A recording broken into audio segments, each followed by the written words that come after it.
नमस्कार अमरावती.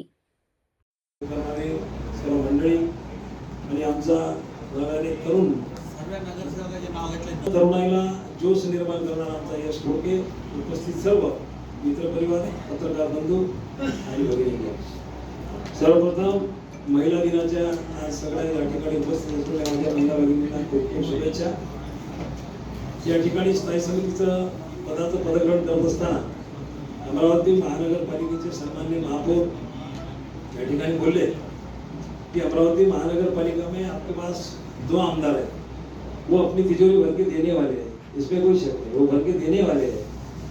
पण महानगरपालिकेचा विषय असा आहे, आर्थिक स्थिती कशी असली तरी महानगरपालिका काही बंद पडली नाही, चालूच आहे. ही परिस्थिती याच्या आधी अशीच होती, आता अशीच राहणार आहे.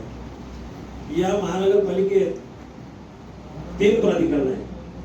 या 3 प्राधिकरणापैकी पहिलं प्राधिकरण म्हणजे धोरण ठरवणे, पॉलिसी ठरवण्याचं प्राधिकरण म्हणजे सन्माननीय महापौर. दुसरं प्राधिकरण या महानगरपालिकेची आर्थिक व्यवस्था सुरळीत ठेवण्यासाठी ते म्हणजे स्थायी समिती. आणि तिसरं प्राधिकरण म्हणजे आयुक्त. या महानगरपालिकेच्या आर्थिक व्यवस्थेचा आणि सर्व रंगाळा चालून त्याला खऱ्या अर्थाने इम्प्लिमेंट करण्याची जबाबदारी आयुक्त असल्याचे 3 प्राधिकरण आहे. आता या ठिकाणी सगळ्यांनी बोलून गेले की महानगरपालिकेची तिजोरी आणि चाबी तुमच्याकडे दिली. मला असं वाटतं तिजोरी आपल्याकडे आहे पण चाबी आयुक्ताकडे आहे. तिजोरी जरूर दिली पण चाबी आयुक्ताकडे असल्यामुळे ज्या ज्या ठिकाणी आपण तरतुदी करणार आहोत, ज्या अर्थसंकल्पीय तरतुदी येणार, बजेट तयार होणार, त्या बजेटमध्ये ज्या ज्या तरतुदी देणार आहे त्या तरतुदी या वर्षात ठरवलं की फुगून न देता वस्तुनिष्ठ अर्थसंकल्प द्यायचा, जेणेकरून अमरावती महानगरपालिकेवरती जे दायित्व आहे ते दायित्व कसं कमी करता येईल. पालकमंत्री महोदयांनी कालच सांगितलं की अमरावती महानगरपालिकेला निधीची कमतरता पडू देणार नाही, परंतु काही गोष्टी त्यांनी परस्पर तिकडच्या तिकडेच एक महाराष्ट्र राज्य पायाभूत सुविधा विकास मंडळ निर्माण करून त्या हेडवरून सगळे शासनाचे येणारे पैसे वाढते झाले. हरकत नाही, चालेल, तरी पण त्यांनी सांगितलं. आणि आता आदरणीय संजय भाऊंनी सांगितलं की अमरावती महानगरपालिकेला, ताईंनी पण सांगितलं की अमरावती महानगरपालिकेला यावर्षी आम्ही 100 कोटी मागितले, पण माननीय मुख्यमंत्री महोदयांनी 50 कोटी त्यासाठी दिले. निश्चितपणे अमरावती महानगरपालिकेला विकासासाठी हे निधी उपलब्ध करून देणारे दोन्ही नेते आहेत आणि राज्यातले माननीय मुख्यमंत्री आणि पालकमंत्री सुद्धा आपल्या सोबत आहेत. पण अविनाश भाऊ, तुमची जबाबदारी खूप वाढलेली आहे.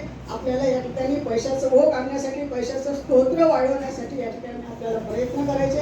आपण कशा माध्यमातून पैसे कशातून आपण आणणार आहे. मागच्या वेळेस आपण मोजणी केली, घर टॅक्स आपल्याला फार कमी येतो, 40 कोटी यायला पाहिजे होते, पण ते काही अजून आपण तिथपर्यंत पोहोचले नाही. का कारण आहे ते माहित नाही. आता या महापौर आपण सगळ्यांना आपल्याला तो बघायचं आहे आणि आपण 140 नाही 160 कोटीपर्यंत जाऊ शकतो, अशा पद्धतीचं आपलं ते तयार आहे.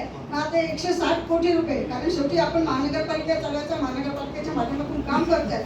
सगळेच कामं आपण शासनाकडनं पैसे आणून करतो म्हटलं तर होत नाही. तर महानगरपालिकेचं सुद्धा स्तोत्र आपल्याला वाढवा लागेल आणि त्याच्या आपल्याला या ठिकाणी लोकांवर सुद्धा बोजा पडणार नाही, पण या ठिकाणी महानगरपालिकेच्या नगरसेवकांना सुद्धा आपल्याला काही निधी देता येईल, तिथून काम करता येईल, यासाठी जो प्रस्ताव आपला आहे.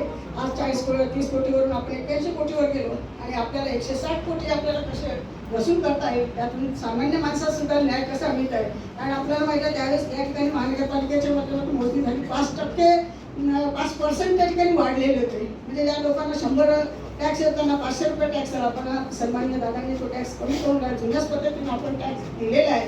फक्त घराची मोजणी वाढली, कारण मोजणी असल्यामुळे लोकांना टॅक्स येत होता. आता आपल्याला लोकांवर बोजा नाही टाकायचा, पण मोजणी केल्यामुळे त्या मोजणीप्रमाणेच आपल्याला पैसे घ्यायचे आहेत. म्हणून वसुलीची जी यंत्रणा आहे त्या माध्यमातून आपण या ठिकाणी हे उत्पन्न सुद्धा वाढवा आणि इतर काही स्तोत्र आहे त्यामध्ये महानगरपालिकेच्या माध्यमातून त्या जुन्या बिल्डिंग्स आहेत, महानगरपालिकेचे जे आपले टावर आहेत त्याला सुद्धा आपल्याला कसं हे करता येईल, युटिलाइज करता येईल, आपल्याला कसं उत्पन्न वाढवता येईल. कारण उत्पन्न असेल साधं आहे. आपल्या खुर्चीवर बसल्यानंतर महापौर तुम्ही असेल, स्टँडिंग कमिटी चेअरमन असेल किंवा या ठिकाणी चैतन्य गावंडे असेल आणि असणारे सगळे नगरसेवक मिळून या ठिकाणी आपल्याला लोकांवर सुद्धा बोजा पडला नाही पाहिजे, पैसे सुद्धा आले पाहिजे आणि काम सुद्धा